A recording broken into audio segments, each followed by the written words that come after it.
আজকে আমরা যে অঙ্কটি শিখতে যাচ্ছি, 5 জন তাঁত শ্রমিক 5 দিনে 5টি কাপড় বুনতে পারে।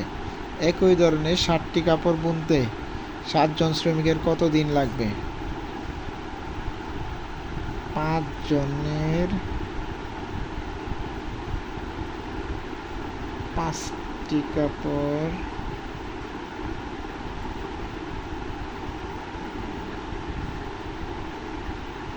বুনতে লাগে 5 দিন।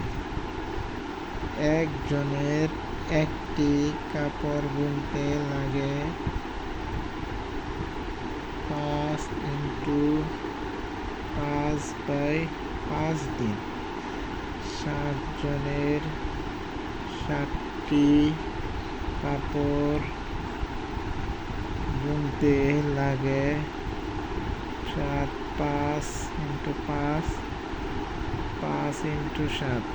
এইখানে আমরা একটু সংক্ষিপ্ত করছি, যেটা একজন শ্রমিকের বেলায় তাহলে 7টা নিচে চলে আসবে। তো এইখানে যে 7-এ 7-এ কাটা, 5-এ 5-এ কাটা, উত্তর 5 দিন, আনসার।